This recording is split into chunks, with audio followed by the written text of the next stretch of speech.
Welcome to Affairs Cloud. My name is Vikas Rana. We are one-stop solution for current affairs. We have an application student by the name Careers Cloud which you can go and download through the Play Store. Once you have downloaded it, you can log in it through your Gmail ID. You can find our Crack Current Affairs course on our application exclusively for current affairs, where you will be getting daily, weekly and monthly current affairs on regular basis.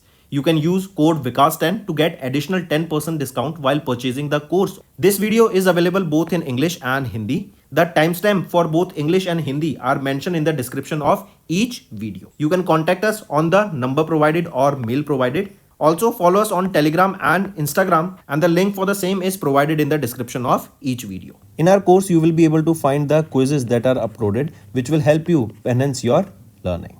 We make sure to cover multiple banking exams that will help you to land a better job. That includes your IBPS, RRB, SBI PO and other banking related exams.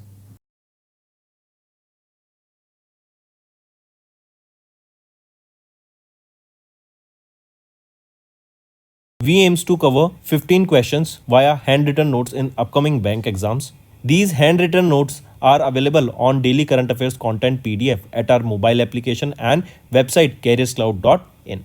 Only our Crack Current Affairs subscribers will be able to access these handwritten notes. A sample PDF of the handwritten notes will be available in the description.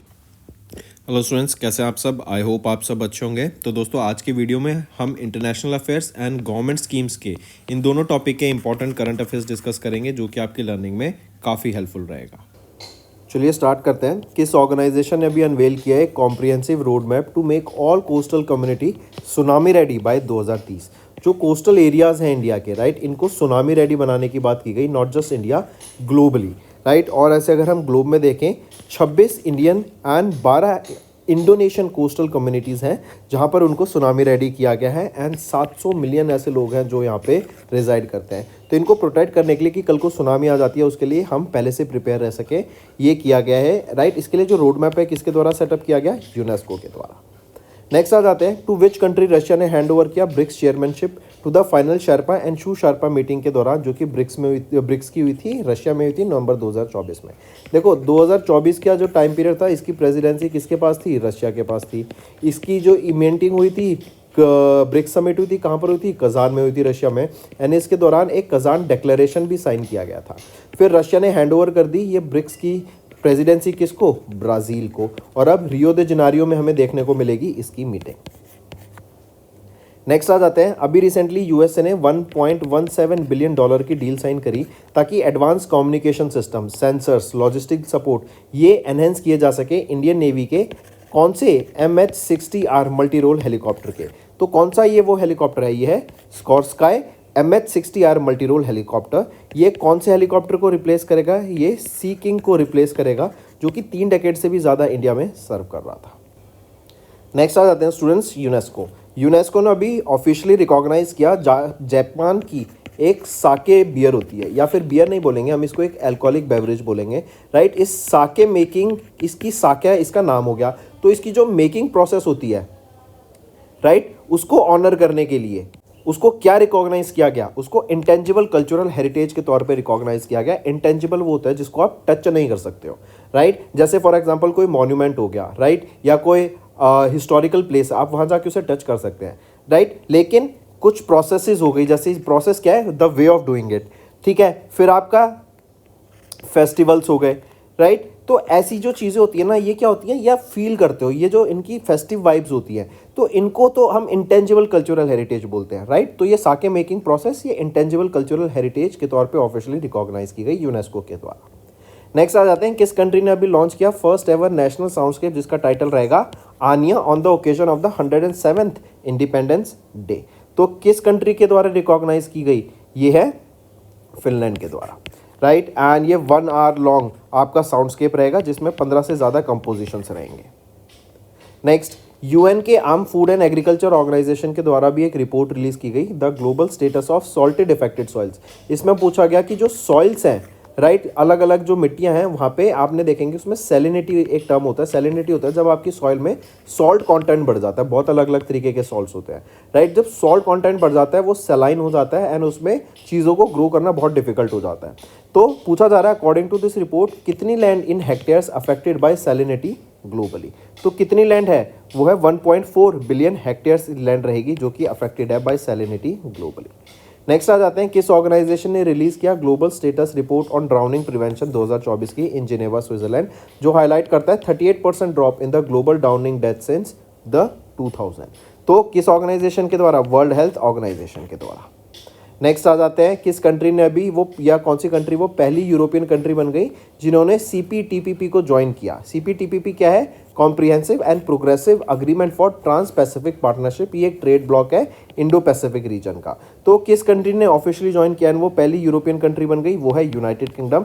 And ये वो पहली country बनी है जो यहाँ पे non funding country है जिन्होंने इनको ज्वाइन करा है। नेक्स्ट, चाइना ने अप्रूव किया वर्ल्ड का लार्जेस्ट हाइड्रो पावर डैम का कंस्ट्रक्शन यारलोंग ज़ेंगबो रिवर पर, जो कि इंडिया में एंड बांग्लादेश में फ्लो करती है। इंडिया में क्या नाम से जानते हैं उसको, ब्रह्मपुत्रा के नाम से। बांग्लादेश में उसका क्या नाम हो जाता है, आप मुझे कमेंट करके बताओ।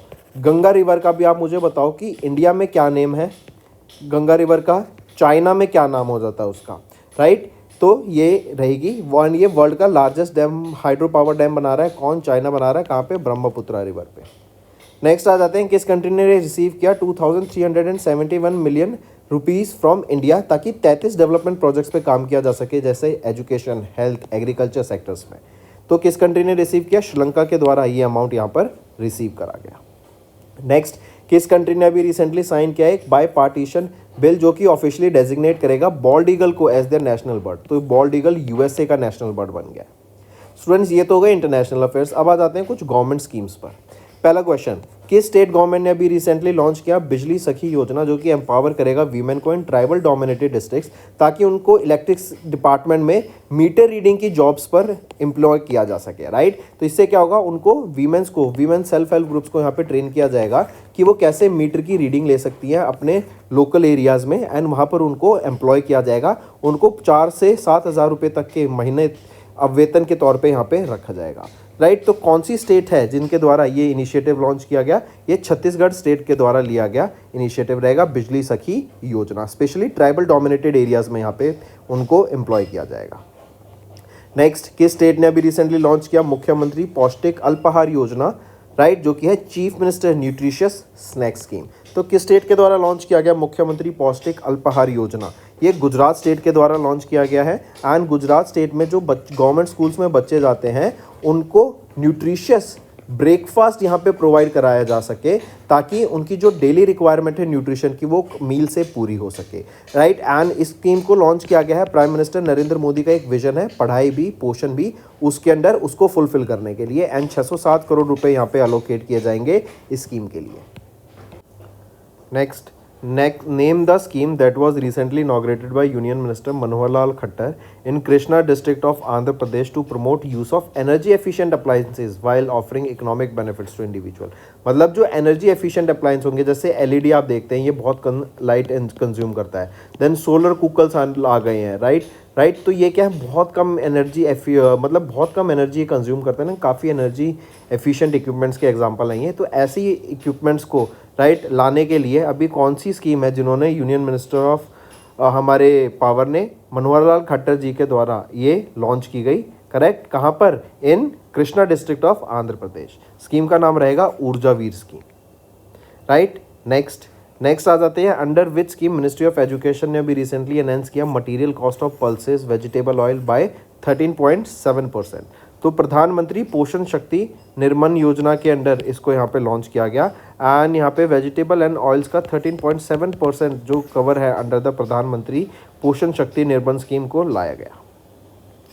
Next, which state has recently launch Rajiv Gandhi natural farming startup scheme 2024। तो किस स्टेट के द्वारा लॉन्च किया गया है ये लॉन्च किया गया है आपका हिमाचल प्रदेश के द्वारा, right. Next, which of the following are correct with respect to the credit guarantee scheme for electronic negotiable warehouse receipt based pledge financing by Union Minister Prahlad Joshi of Ministry of Consumer Affairs। Food public distribution and ministry of new and renewable energy in December 2024। Right, तो ये credit guarantee scheme के लिए इनमें से बताना है कौन सा ठीक रहेगा यहाँ पर। Option A and option C आपके सही हैं, बी गलत है। बी कह रहा है अंडर दिस स्कीम जो लोन्स है वो 50 लाख रुपए तक के एंड 2 करोड़ तक के मैक्सिमम प्रोवाइड कराए जाएंगे for agriculture and non agriculture purposes. तो ये क्या सही है? नहीं, 50 नहीं, 75 लाख से 2 करोड़ तक के ये लोन यहाँ पे प्रोवाइड कराए जाएंगे। नेक्स्ट आ जाते हैं। इन दिसंबर गवर्नमेंट ऑफ इंडिया ने सैंक्शन किए 4,388 करोड़ रुपीस अंडर प्रधानमंत्री किसान ऊर्जा सुरक्षा एवं उत्थान महाभियान स्कीम, ताकि सोलराइज किया जा सके एग्रीकल्चर सेक्टर को अक्रॉस द स्टेट्स। नेक्स्ट है who has recently launched Banglar Bari scheme to provide houses for the rural people across West Bengal. Right, तो किनके द्वारा लॉन्च किया गया बंगलार बारी स्कीम? तो वो है ममता बनर्जी के द्वारा लॉन्च किया गया। Right, to provide houses for the rural people across West Bengal. यहाँ पे 14,773 करोड़ रुपए इस स्कीम के अंदर खर्च करने की बात की गई एंड 1.2 लाख हाउसेज यहाँ पे लोगों को देने का काम किया जाएगा। नेक्स्ट आ जाते हैं। किस स्टेट ने रिसेंटली या which state recently became the 5th state in India to provide 100% piped water supply to rural household under Jal Jeevan mission Har Ghar Jal scheme? It is Punjab state. Right, and here जो ये water supply and sanitation department रहेगा उन्होंने ये milestone achieve किया है। Students, इसके बाद आपके लिए एक होमवर्क दे देता हूं मैं। Name the digital gold investment platform जो लॉन्च किया गया बाय जियो फाइनेंशियल सर्विस लिमिटेड। ये आपका होमवर्क क्वेश्चन रहेगा स्टूडेंट्स। अब चलते हैं कुछ रिवीजन पार्ट पर जो कि आपकी लर्निंग के लिए काफ़ी हेल्पफुल रहेगा। What is the tagline of Kho-Kho Federation India that was recently unveiled for the inaugural Kho-Kho World Cup 2025? Inaugural means the first edition of World Cup held in our India. So what was the tagline? The tagline is "The world goes Kho." The world goes Kho. This is the tagline here. The World Cup was held from 13th to 19th of January 2025 in New Delhi. And who won this? In both men and women's category, it was our team India that has won it. Next, who has recently secured a silver medal in the women's recurve event at the Tlaxcala 2024 Hyundai Archery World Cup final held in Mexico? So, Deepika Kumari has recently won the silver medal here in the Hyundai Archery World Cup 2024 held in Mexico. Right? It was the 18th edition of the Archery World Cup hosted by the World Archery. Next, which hockey player has recently announced their retirement? So, Rani Ramphal has announced her retirement recently. She was honored with Padma Shri in the year 2020 and with Rajiv Gandhi Khel Ratan Award, that is now known as the Major Dhyanchand Khel Ratan Award in 2020. Next, who has recently won a gold medal in the men's freestyle 75 kg category in the 7th United World Wrestling Under 23 World Wrestling Championship 2024 held in Albania? So Chirag Chikara has recently won a gold medal in the men's freestyle 57 kg category in the 7th United World Wrestling Under 23 Wrestling Championship. Next, how many medals have India won recently at the Badminton World Federation Japan Para Badminton International in Tokyo, Japan? So 24 medals has been won by India here recently. Correct. Next, who has recently won F1 Brazilian Grand Prix in Sao Paulo, Brazil? So who won it? It was won by Max Verstappen. Max Verstappen drives for Red Bull. He's a Belgian Dutch driver, right? And he won this Brazilian Grand Prix 2024. Next, who has recently won the men's double title at the PWR DUPR India Masters Pickleball Championship held in New Delhi? So in this Masters Pickleball Championship, who won the men's double title? It was won by Arman Bhatia and Harsh Mehta.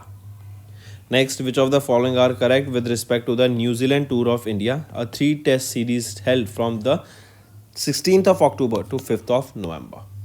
If we look at the options, option A and option C are right, B is wrong. B saying that Rohit Sharma joined an elite group of cricketers by scoring his 9,000 run in test match during the 3-test series against New Zealand. Is it correct? No, not Rohit Sharma, but Virat Kohli joined the elite group of cricketers by scoring the 900th run in test series against New Zealand. Next, who has recently won the Masters title in the second edition of the Chennai Grand Masters 2024? So, Arvind Chitambram has won the Masters title in the second edition of the Chennai Grand Masters 2024. It was held from 5th to 11th of November in Chennai, Tamil Nadu at the Anna Sanitary Library. Next, Hockey India has recently announced a year-long celebration to mark dash year of Hockey India. So it was the 100th year of Hockey India, right? And it is a tribute to India's centenary, or we can say tribute to India's 100 years of the hockey. For this, a full year celebration has been announced. Next, which cricketer has recently announced his retirement from international cricket? Here, Matthew Wade. Among them, Matthew Wade has announced his retirement. He's an Australian cricketer, 36 years of old, right? And he has announced his retirement. Next, the 12th edition of the Sultan of Johor Cup Junior Under 21 Men's Hockey Tournament 2024 concluded at the Taman Daya Hockey Stadium in Johor, Malaysia. Dash country has won this Sultan of Johor Cup 2024 and India has won the Dash medal. So who won it? Great Britain has won the Sultan of Johor Cup and India has won the bronze medal here. Correct? Our country was on the third position and has won bronze medal here. Right? Take a note of this. Next, name the Indian cricketers who has recently announced his retirement from all the forms of cricket. So Vridhiman Shah has announced his retirement from all the forms of cricket. He is the Indian wicketkeeper and batter. Next, who has recently won the World Boxing Federation's Super Featherweight World title in Cayman Islands? So, who won it? Mandeep Jangra. Mandeep Jangra has won the World Boxing Federation's Super Featherweight World title in Cayman Islands. Then, Indian Olympic Association submitted a letter of intent to Indian International Olympic Committee's future host commission to host the Olympic and Paralympic Games of the year 2036 in our India. And here Ahmedabad will be seen as the front runner to host the city with the Narendra Modi Stadium, that is the largest stadium in the world with a capacity of 1,32,000. Right? Next, who has recently won both Rapid and Blitz title at the 6th edition of the Tata Steel Chess India Rapid and Blitz 2024 event in Kolkata, West Bengal. So Magnus Carlsen has won the both Rapid and Blitz title here. Next, which country's hockey team has recently won Women's Asian Championship Trophy 2024? So our India, correct? Indians hockey team has won the Women's Asian Championship Trophy 2024 and this marks India's third Women's ACT title. Right, and this was the 8th edition of the Women's ACT 2024.